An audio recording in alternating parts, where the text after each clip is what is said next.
What is going on, everyone? Welcome back to another episode of the Unstoppable Dad Project. Before we get into it this week, please make sure you have subscribed on all the podcast channels. So Apple, Spotify, Google. If you're on Apple, jump on there and leave us a review. And please share this podcast around with anybody who you think might get some value out of what we do here. By you sharing this around, you'll help us continue to grow. We've had a great growth rate with the podcast over the last 18 months, and I appreciate each and every one of you who've listened, sent messages of support, and shared the podcast around with those people those family and friends that you think might get some benefit out of what we do here. If you are looking for the video version of the podcast, you want to see this mug on screen. I'm not sure why, but you can find it on YouTube and on Facebook. There is a delay with the video podcast when we publish them. The audio goes up almost straight away after I record these. The video does take a couple of hours, sometimes about 24 hours to go up. But if you want it, the podcast, as soon as it drops, make sure you are on the audio platforms. If you want the video version of it, you can find it on both our YouTube channel and our Facebook page. And you can also follow us on Instagram at The Unstoppable Dad. So that's it for the promotion for now. This week, you can probably tell by the title of the show, Do or Do Not, There Is No Try. Those of you that are into Star Wars, like myself, those of you that have been around me for long enough know I am a bit of a Star Wars fan. I have been for pretty much all of my life. Right now on TV, the Obi-Wan Kenobi series is showing, so I am in a little bit of a Star Wars fanboy mode at the moment, hence why I've named my podcast one of probably the most famous lines from the Star Wars series. It's when Yoda says to Luke, "Do or do not, there is no try."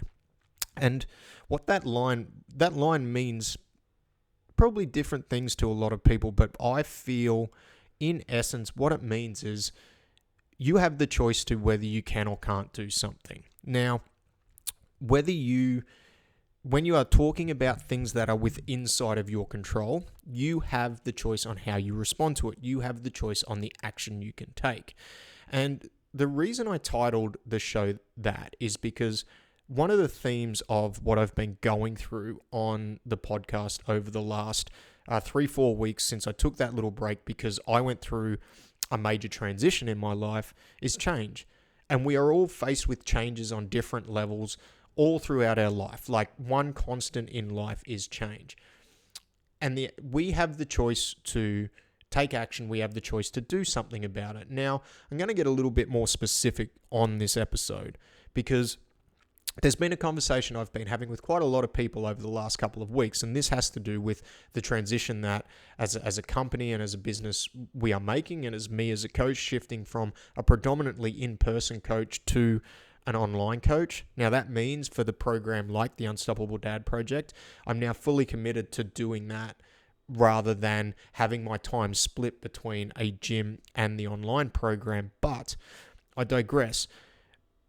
There's a shift that some people have to make at some point, and I'm dealing with a lot of my clients who have gone from in-person training or predominantly in-person training to now predominantly remote coaching. And one line that I hear a lot is, "I feel I need somebody there, otherwise I won't show up." And this comes back to the show title, like, you either do or do not, there is no try. There's no in between. You either show up or you don't when it comes to training. You either show up and do the work or you don't go. Now, that line can be taken two ways. And number one, it can be that you are aware of yourself and your triggers, and you are self-aware enough to know that, hey, I just don't have the mental capacity to deal with like some of the steps and some of the barriers that I know are going to be there if I'm doing an online program. And that's kind of not what this show is about, right? If that's the case and you have weighed up all your options and you are self-aware to a point where it's like, hey, I know if I'm actually going to do this, these are the steps that I need to take. All power to you. That's amazing. That's awesome. That's fine. The one thing I would say is that potentially reframe that line, right? I need somebody there. because none of us, in order to take action on anything, need somebody there to do it for us. We want somebody there. And with kids, I know I've used it with my kids, and I'm sure it's a pretty common line between parents. You'll say to them, they'll say, I need something, I need a chocolate, or I need this. It's like, you don't need it, you want it. Like, it's okay to want something. You shouldn't not want things. Like, you shouldn't, and you sometimes are going to have to act on those wants. And part of understanding yourself is understanding that, hey, these are the things that I'm looking at and these are the things that I want. But especially kids, they'll say, I need something. And it's like, no, you don't need it, you want it. And it's the same with this, right? You don't need somebody to be there, you want somebody to be there. And that is okay. Like, that is okay if that is the case. But sometimes you'll have things in your life and circumstances in your life where maybe that's just not an option. Last week I spoke about priorities and talking about, what's important to you, and then appropriately applying your time to the things that are most important. And maybe your priorities have shifted to a point where, if we're talking about this training instance, where you just can't go and see somebody in person anymore. Maybe it's a change in job, and the schedule of your new job doesn't allow group fitness facilities or personal trainers to, I guess, put you in a position where you're able to use those services.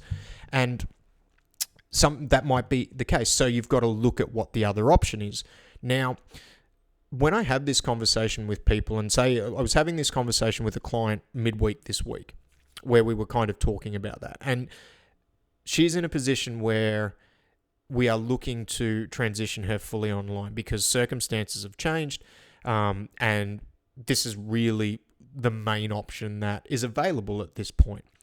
And we were discussing about how when we would go to a gym, they would, you go through a process. You book this class in, and then you show up, and the trainer's there, and you do the session. Now, I posed to, when we were having this conversation, that, hey, let's be honest, if you really didn't want to show up, you wouldn't show up, right? Like, I've had plenty of people over the last 10, 15 years that have gone through the process of booking a class in, paying their membership fees, and they still haven't showed up. Some who have made a very substantial investment, or what some people would see as a very substantial investment into training, and they just still haven't shown up. Some people just not at all. And so there is the element there where some people just will never, they're just not going to show up. Now, for a lot of people, there's potentially a mental hurdle that needs to be worked through and needs to be got over, and that's another conversation. But if we break it down for the vast majority of people, and what I've learned over the last decade is, I believe there's two elements to this. Number one, you are holding yourself, you believe that you are accountable to the other person, or to the person that's there. So let's say, for example, we're working together in a personal training environment. You pay me for the session, you book the session in with me, and then you feel accountable to me to go and do that thing. So that's number one.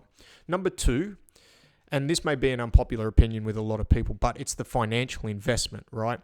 The difference between somebody paying $15 a week for a standard commercial gym, or paying sometimes $100 a week for a group fitness facility, there is a vast difference in the financial investment there. And the thing is, the financial quote-unquote pain for a lot of people don't miss $15 a week coming out of their account. Most people don't. Some people do, some people don't. It is very different. There is a spectrum and there is a scale. I'm talking in very broad terms. Whereas $100 a week, even anywhere from $60 to $100 a week, you will notice that coming out, right? So the accountability for a lot of people is within the investment, not necessarily the action of showing up to somebody. It's that I am invested in this process, because I think for a lot of people, if that financial investment is high enough, whether they are going to see somebody or not, they feel the accountability to the money that they are paying to take action on what they are doing. So I think there's two elements to it. And I think that in order to make a change in circumstances work, we have to shift our mindset and shift our mentality around what we are accountable to. and trying to make both those situations where we're accountable to ourselves and we're accountable to our words. Because if we look at the actions in this circumstance where you go from booking yourself in for a class, so basically you're going through a procedure of putting that into a calendar and prioritizing that time, and then in that process, you're also letting somebody else know that this is the action you intend to take. Now, whether you are going to see somebody or not, you can still take that same action. So what we spoke about when we spoke about taking that same action, rather than booking in to an app, some of the steps that you can take is if you use Google Calendar or something, or a diary to run your life, like a lot of people do, especially those who are self-employed and busy. Book it into your calendar at the start of the week. Sit down on a Sunday, work it out with your spouse, significant other, family, and go, all right, this is the time I'm going to the gym. So that's taken care of. Secondly, if you're working with a remote coach like we offer in our programs, then for this person, what I suggested is once they've done that, just send me a text message, send me a message and say, I am training on these days. Because then you have ticked those two boxes. You have taken the same action. Okay, and then from there, as a coach, I can then look to hold you accountable. If you don't show up on Monday, if I don't, because for us, what we use an online app. I can then go and see whether you have put a session in or you've logged your session. If the session's not logged, I can reach out the next day and say, hey, everything okay? How did we go with that session yesterday? Sometimes you just forgot to log it. Sometimes something's come up at the last minute. There is no different in that level of accountability than what you would get in person. Absolutely none, because the same process would happen for an in-person coach as well. Okay, you would book in, and then if you don't show up on that day, you would probably be reached out to in the next 24 hours, where it's like, hey, what's going on here? Why are we unable to, has something come up? Were we not able to follow through on what we said we were going to do? And then working through that process from there. But the big underlying thing there is, you can take those same actions, but the mindset shift after that point is, who am I accountable to? Am I accountable to the person that I've paid the investment to or that I'm going to see? Am I accountable to the dollars that I've invested in this? Because again, they are two things that we can put in. We can put systems and procedures in place to have that. But I think the most powerful mindset shift that anybody can make when circumstances are changing, and let's say that they know that training is important to them, it's important for their physical and mental health, the biggest change that they can make is making sure that they're accountable to themselves. Because if you're not accountable to yourself, anytime life throws you a curveball and you're unable to, if we're using training as an instance, and you can, I do believe you can potentially apply this over a lot of different aspects in your life. But if you are never going to be accountable to yourself, you are constantly going to be looking for external validation and external approval from other people. And that is something where I believe you can never be happy with where you are or what you're achieving. Whereas if you are accountable to yourself, your word, and what you say you are going to do, and you take internal joy in those little wins, showing up, doing 2 to 3 sessions a week, and doing what you know you can, and still having time to do other things you enjoy or other things that are important to you, you can do it. You will be able to do it, and you will find a way to do it. Okay, you will not just then try to do something. You'll be able to go ahead and do it, because then it doesn't matter how much you've invested in something. It doesn't matter who is coaching you. The number one thing and the number one person you're accountable to is to yourself. And if you can make that mindset shift, it will help set you up for success within your training and within other areas of your life. I truly, truly believe that. So try and make that mindset shift, because if you really feel you need something in order to succeed, chances are you probably want a particular set of circumstances. And without that circumstances, if you're not going to just go ahead and do what you need to do, at some point, that's going to fall over and it's going to crumble beneath you. So to finish off, I'll leave you with the words of Yoda. When it comes to change and it comes to taking action on change, do or do not, there is no try. You have the power and you have the choice whether you take action on changing your circumstances, And you also have the power to choose who you're accountable to. So be accountable to yourself and not to an external set of circumstances. And that way, you have the power to take action on the things that are important to you within your life. Hope that helps. Reach out if you need anything. Drop us a line on Facebook or Instagram. Send us a message. If you'd like to jump onto one of our coaching programs, do the same thing. You'll also find a link to our link tree where you can book in a time to have a free assessment with myself. All right. Thank you very much, guys. Thanks for listening. If you've got all the way to the end, you are an absolute champion. I will talk to you soon. Bye.